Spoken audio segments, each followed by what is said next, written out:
ನಿಮ್ಮ favourite serials ಈಗ ಟಿವಿಗಿಂತ ಮುಂಚೆ ಸನ್ ನೆಕ್ಸ್ಟ್ ಆಪ್ ನಲ್ಲಿ ಜಾಲಿಯಾಗಿ ಎಲ್ಲರಿಗಿಂತ ಮುಂಚೆ ನೋಡಿ. ಈಗಲೇ ಸನ್ ನೆಕ್ಸ್ಟ್ ಆಪ್ ಡೌನ್ಲೋಡ್ ಮಾಡಿ ಮತ್ತು ಸಬ್ಸ್ಕ್ರೈಬ್ ಮಾಡ್ಕೊಳ್ಳಿ. ನಿಮ್ಮ ಅತ್ತೆ ಈ ತರ ನಡ್ಕೊಳ್ತಾರಂತ ನನಗೆ ಗೊತ್ತಿರ್ಲಿಲ್ಲ. ಅವ್ರು ನಮ್ಮ ನೋಡಿನೇ ಕೋಪದಲ್ಲಿದ್ರು. ಅದನ್ನೇ ಯಜಮಾನ್ರ ಹತ್ರ ಹೇಳ್ದಾಗ್ಲು ಅವ್ರ ಆತರ ಅಲ್ಲ ಅಂದ್ರು. ಆದ್ರೆ ಹೀಗ್ ನೋಡಿದ್ರೆ ನನಗ್ ಗೊತ್ತಿತ್ತಕ್ಕ, ಹೀಗೆಲ್ಲ ನಡೆಯುತ್ತೆ ಅಂತ ನನಗ್ ಗೊತ್ತಿತ್ತು. ಅದೇ ತರನೇ ನಡೆದೋಯ್ತು. ನಾನಿಲ್ಲಿ ಮನೆಯಲ್ಲಿ ಪೂಜೆ ಮಾಡೋದ್ ಬೇಡ ಅಂತ ದೊಡ್ಡ ಯಜಮಾನ್ರಿಗೆ ಹೇಳ್ದೆ.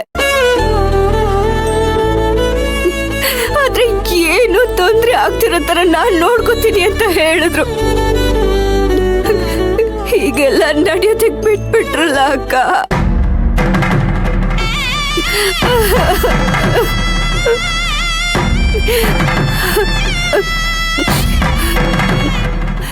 ಅಕ್ಕ,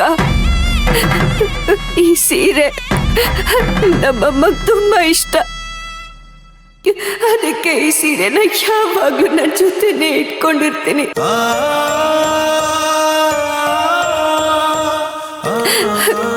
ಈ ಸೀರೆ ನನ್ನ ಜೊತೆ ಇದ್ರೆ ಅಮ್ಮ ಯಾವಾಗ್ಲೂ ನನ್ನ ಜೊತೆನೆ ಇರ್ತಾರೆ ಅನ್ನೋ ನಂಬಿಕೆ ನಂದು. ಇವತ್ ಬೆಳಿಗ್ಗೆ ಈ ಸೀರೆನ ನನ್ನ ಕೈಯಲ್ಲಿ ಇಟ್ಕೊಂಡಾಗ ಅಮ್ಮ ನನ್ನ ಜೊತೆ ಮಾತಾಡ್ದಾಗೆ ಅನ್ನಿಸ್ತು. ಅಂದ್ಮೇಲೆ ಅಮ್ಮ ಈ ಪೂಜೆಗೆ ಬಂದಿರ್ತಾರಲ್ವಾ ಅಕ್ಕ,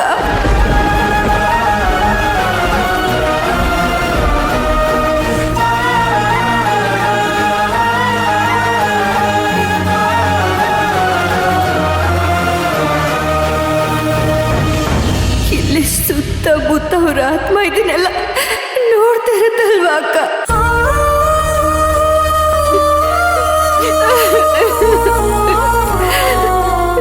ಇದನ್ನೆಲ್ಲ ನೋಡಿ ಅವ್ರಿಗೆ ಎಷ್ಟು ದುಃಖ ಪಟ್ಟಿರ್ತಾರೋ ಇದ್ಯಾವುದು ಅಮ್ಮವ್ರಿಗೆ ಅರ್ಥನೇ ಆಗಲ್ಲ. ನನ್ ಮೇಲೆ ಕೋಪ ಇದ್ರೆ ನನಗ್ ಒಂದೆರಡು ಏಟ್ ಹೊಡಿಬೋದಿತ್ತಲ್ವಾ ಅಕ್ಕ. ಅದನ್ನ ಬಿಟ್ಟು ಇದನ್ನೆಲ್ಲ ಹಾಳು ಮಾಡೋ ಅವಶ್ಯಕತೆ ಏನಿತ್ತು ಅಕ್ಕ?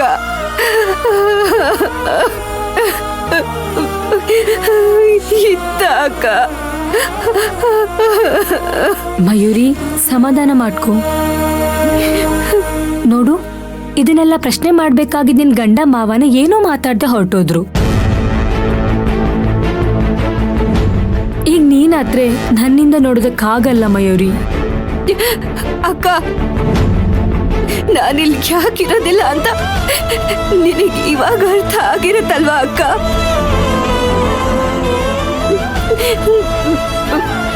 ಈ ಮನೇಲಿ ನನ್ನೋರು ಅಂತ ನನಗೆ ಯಾರು ಇಲ್ಲ ಅಕ್ಕ.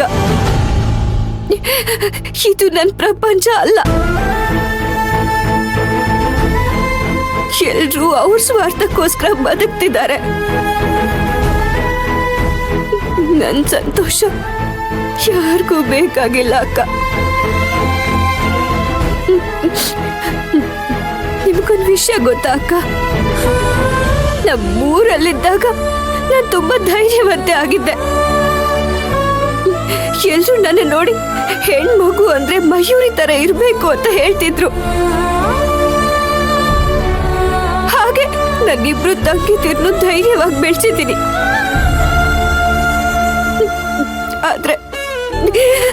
ಆದ್ರೆ ಈ ಮನೆಗ್ ಬಂದ್ಮೇಲೆ ನನಗ್ ಧೈರ್ಯನೇ ಇಲ್ಲ ಅಕ್ಕ. ಎಲ್ಲರೂ ನನ್ನ ಧೈರ್ಯನ ಕುಗ್ಗಿಸ್ಬಿಟ್ಟಿದ್ದಾರೆ. ಆದ್ರೆ ನನ್ನ ನೋಡ್ಕೊಂಡಾಗೆಲ್ಲ ಒಂಥರ ಕೀಳರಿಮೆ ಬರತ್ತಕ್ಕ. ನಾನ್ ಮಾಡ್ತಾ ಇರೋದು ಸರಿನೇ ಇದ್ರು ಅದನ್ನ ಸಹಕಾರ ಮಾಡೋದಕ್ಕೆ ಯಾರು ಇಲ್ಲ ಅಕ್ಕ.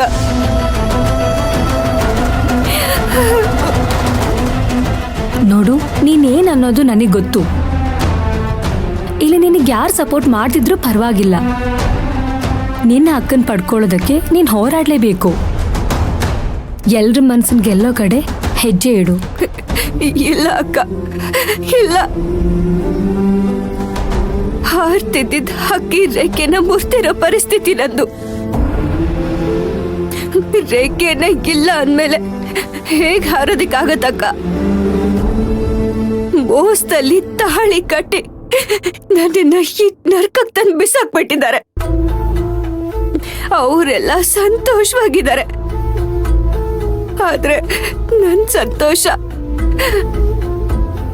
ನನ್ ನೆಮ್ಮದಿ ಏನು ಇಲ್ಲ ಅಕ್ಕ, ಏನು ಇಲ್ಲ. ಅದಕ್ಕೆ ಅಲ್ವಾ ನಾನು ಈ ಮನೆನ ಬಿಟ್ಟು ಹೋಗಿದ್ದು. ಆದ್ರೆ ನನ್ ಸಂತೋಷನ ದೇವ್ರಿಗೂ ಸಹಿಸ್ಕೊಳ್ಳೋದಿಕ್ಕಾಗದೆ ಮತ್ತೆ ತಂದು ಎಲ್ಲಿ ಹಾಕ್ಬಿಟ್ಟ.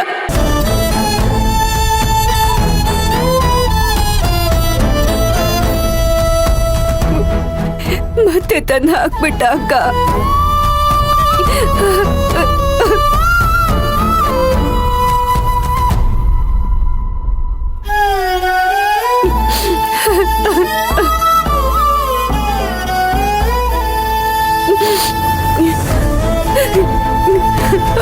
ಅಮ್ಮ,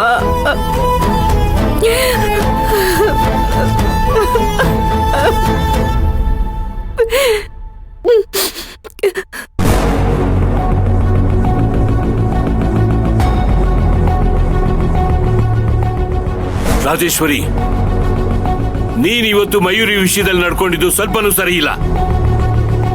ನೀನು ಒಂದು ಹೆಣ್ಣಾಗಿ, ಒಂದು ಹೆಣ್ಣು ತನ್ನ ತಾಯಿ ತಿಥಿ ಪೂಜೆ ಮಾಡೋ ಎಮೋಷನ್ ಅರ್ಥ ಮಾಡ್ಕೊಳ್ದೆ ಈ ರೀತಿ ಕೆಟ್ಟದಾಗಿ ನಡ್ಕೊಂಡಿದೀಯಲ್ಲ.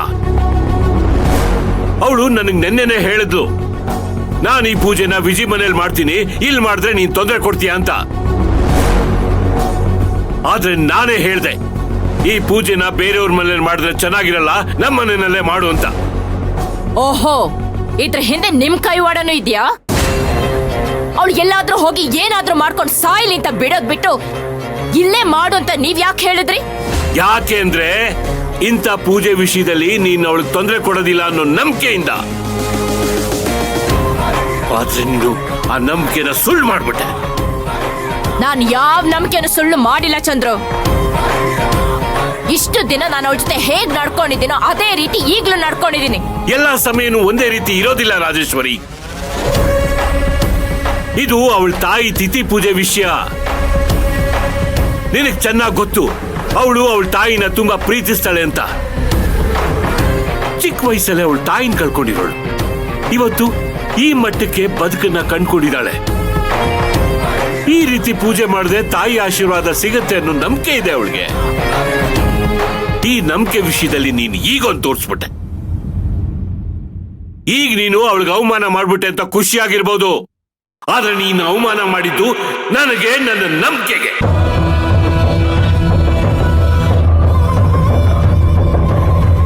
ಪ್ರಾಣಿಗಳು ಕೂಡ ಶತ್ರುಗಳು ಬಂದಾಗ ಮಾತ್ರ ಕಿರ್ಚಾಡ್ತವೆ. ಈ ರೀತಿ ಸುಮ್ನೆ ಕಿರ್ಚಾಡಿದ್ರೆ ಹುಚ್ಚರು ಅಂತಾರೆ.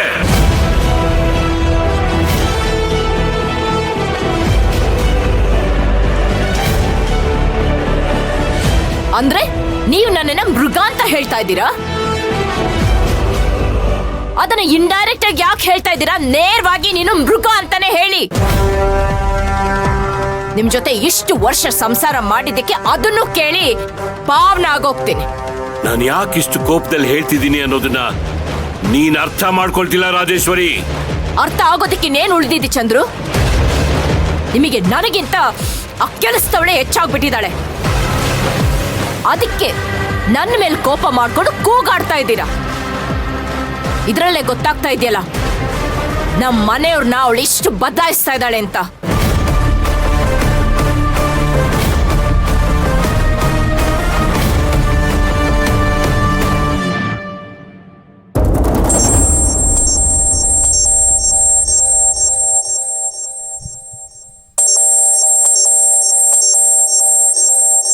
ಮಯೂರಿ, ಅಪ್ಪ ಕಾಲ್ ಮಾಡ್ತಿದ್ದಾರೆ.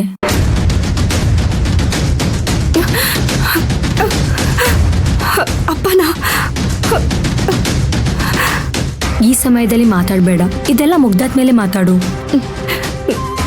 ಇಲ್ಲ ಅಕ್ಕ, ಇವಾಗ ನಾನು ಅವ್ರ ಜೊತೆ ಮಾತಾಡ್ಲಿಲ್ಲ ಅಂದ್ರೆ ಇಲ್ಲಿ ಏನಾಗಿದ್ಯೋ ಏನು ಅಂತ ಹೆದರ್ಕೋತಾರೆ. ಕುಡಿಯಕ್ಕ ಮಾತಾಡ್ತೀನಿ ನಾನು. ಏನು ಆಗೇ ಇಲ್ಲ ಅನ್ನೋ ಥರ ನಾನು ಅವ್ರ ಜೊತೆ ಮಾತಾಡ್ತೀನಿ.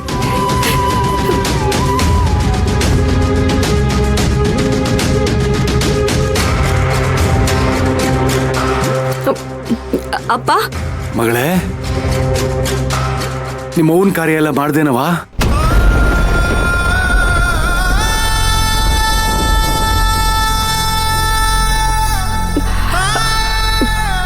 ಈಗ ತಾನೇ ಮುಗೀತಪ್ಪ. ನೋಡವಾ, ನೀನ್ ಎಲ್ಲೇ ಇದ್ರು ಹೆಂಗೇ ಇದ್ರು ನಿಮ್ಮ ಅವ್ವನ್ ಮಾಡ್ಬೇಕಾದ ಕಾರ್ಯ ಎಲ್ಲ ಮಾಡಿದ್ಯಲ್ಲ, ನಂಗೆ ಸಾನೆ ಸಂತೋಷ ಆಯ್ತು. ನಿಮ್ಮ ಅವ್ವನ ಆಶೀರ್ವಾದ ನಿಂಗೆ ಯಾವಾಗ್ಲೂ ಇರ್ತದೆ ಬಿಡವಾ.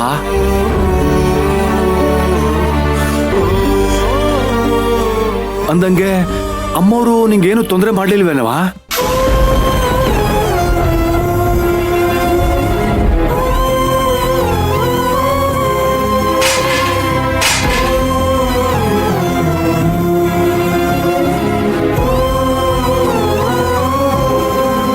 ಇಲ್ಲಿ ನಾನು ಹೇಳಿದ್ದೆ ಆಗ್ಬೇಕು, ನಾನು ಇಷ್ಟಪಟ್ಟಿದ್ದೆ ನಡಿಬೇಕು.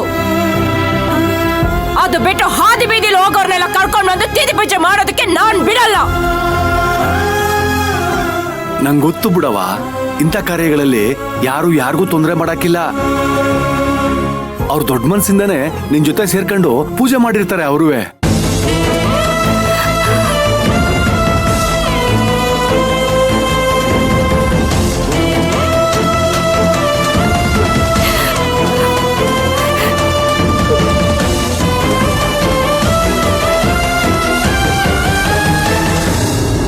ಯಾಕವಾ ಏನು ಮಾತಾಡ್ತಾ ಇಲ್ಲ? ಏನಾದ್ರೂ ಸಮಸ್ಯೆ ಏನವಾ?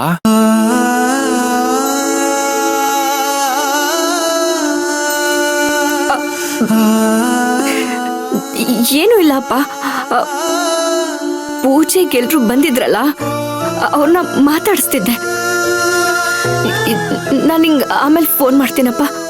ಸರಿ ಕಣವ, ಹಂಗೆ ಮಾಡು.